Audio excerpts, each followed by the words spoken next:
narito na naman tayo para sa isang napaka-sweet at nakakakilig na love story nila Kalingap Edu at Ate Viancy. Ulat mo ay aking makilala. Para sa pagpapatuloy ng ating love story ay grabe talaga ang lakas ng bagyo noong araw na yon. Kaya panigurado ay baha na naman sa bahay nila Ate Viancy.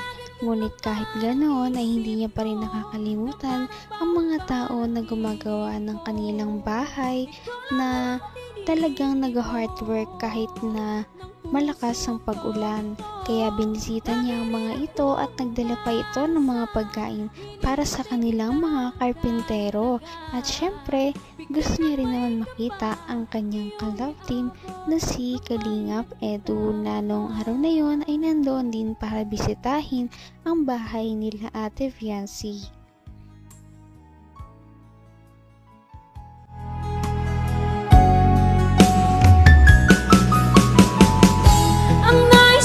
Yan.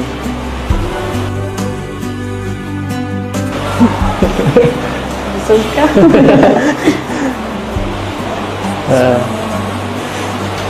Nice-tan ka. Nice-tan.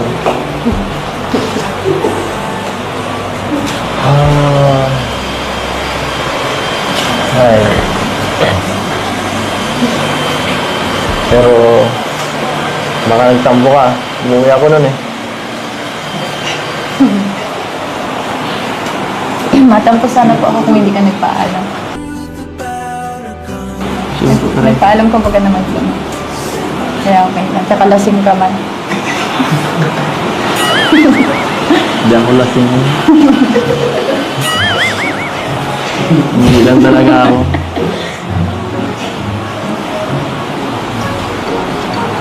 Siyempre.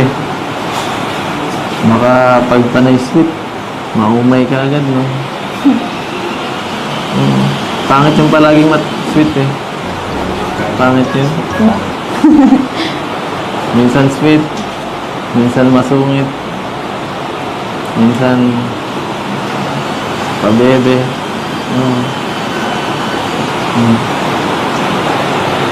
Minsan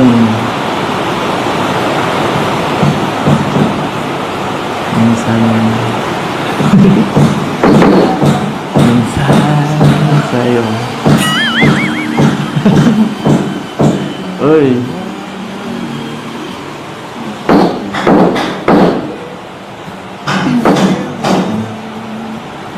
Ano? Thank you pala ulit. Doon. Saan? Kapaghatid ka gabi. Ha? Thank you. Para yun lang. Siyempre. Dapat. Kahit bagyo ay hindi talaga ito alintana sa kanilang love team at talagang makikita natin kung gaano sila kasaya na magkasama kahit na malakas ang bagyo. Nag-uusap lamang sila ngunit kontento na sila sa oras na mayroon sila ngayon dahil minsan na lamang sila magkita dahil nga may pasok na rin si Ate Viancy at Lizzie. Palagi.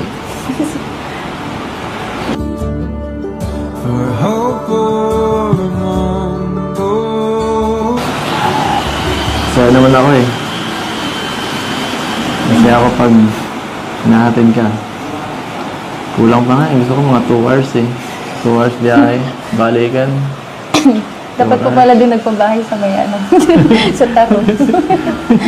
Para mas matagal. Mas matagal na samahan, di ba?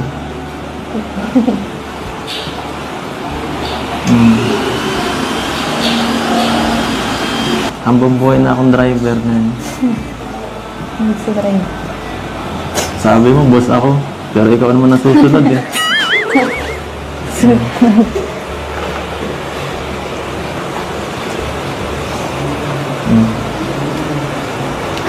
Ano masasabi mo?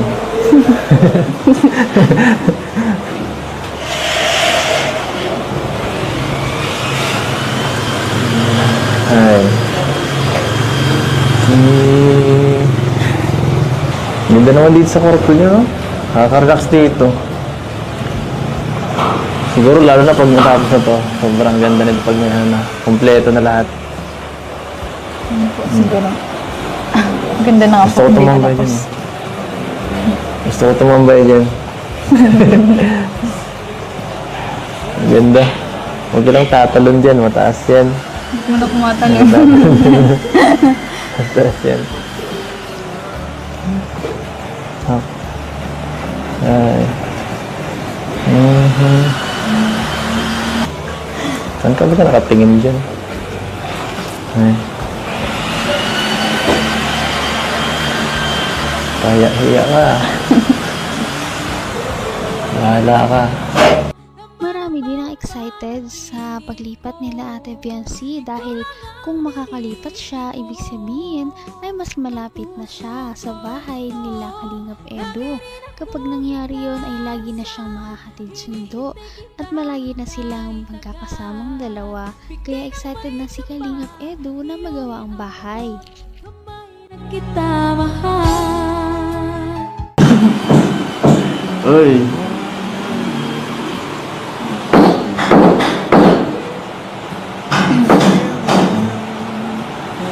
Ano? Thank you pala ako din. Doon. Ha? Saan? Kapag hatid ka gabi. Ha? Thank you. Para yun lang?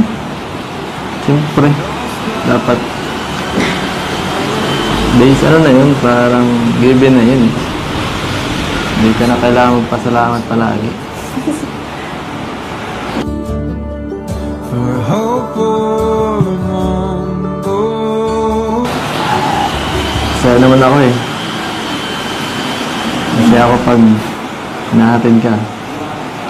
Kulang pa nga eh. Gusto ko mga 2 hours eh. 2 hours biyahe. Balikan. Dapat po pala din nagpabahay sa may ano. Sa taro. Para mas matagal. Mas matagal na samahan, di ba?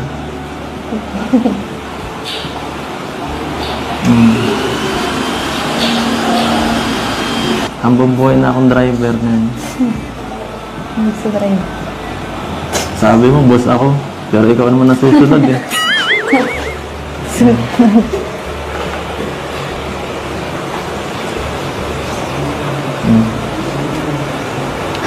Anong masasabi mo?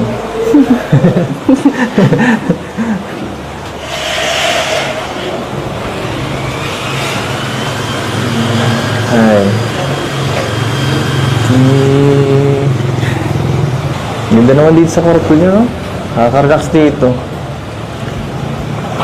Siguro lalo na pag matapos na to, sobrang ganda nito pag may ano na, kompleto na lahat. Ano po, siguro. Ang ganda na nga Gusto po, ko hindi tumambay natapos. dyan. Gusto ko tumambay dyan. Ang ganda. Huwag ka lang tatalon dyan, mataas yan. Sobrang layo na nga ng narating ng EDC Love Team. At kahit gani yun kalayo, hindi yun makakalimutan ni Ate Biancy. Kaya palagi talaga siya nagpapasalamat kay Kalingap Edu. Halos kada vlog nga ay lagi niyang pinapasalamatan ito sa mga nangyari at inidulot nito sa kanyang buhay. Kaya makikita natin kung gaano talaga kahalaga si Kalingap Edu sa buhay ni Ate Biancy. Abot kamay na kita. Ha? Thank you. Para yun lang? Siyempre. Dapat days ano na yun, parang given na yun. Hindi ka na kailangan magpasalamat palagi. For hope for a mundo. Masaya naman ako eh. Masaya ako pag hinahatid ka. Kulang pa nga eh. Gusto ko mga 2 hours eh. 2 hours biyahe. Balikan. Dapat po pala din nagpabahay sa may ano. Sa taro. Para mas matagal. Mas matagal na samahan, di ba?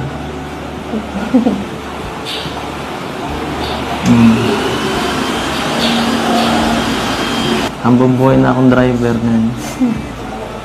Sa drive. Sabi mo, boss ako. Pero ikaw naman nasusunod eh.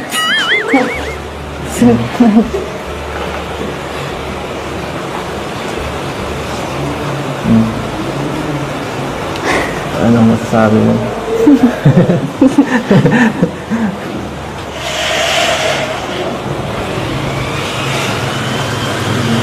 Ay. Ganda naman dito sa kwarto nyo, no? Nakaka-relax dito. Siguro lalo na pag matapos na to, sobrang ganda nito pag may ano, kompleto na lahat. Siguro. Ganda na nga Gusto po. ko Hindi tumambay natapos. dyan. Gusto ko tumambay dyan. Ganda. Huwag ka lang tatalon dyan, mataas yan. Hindi mo na kumatalim. Mataas yan. Oh. Ay.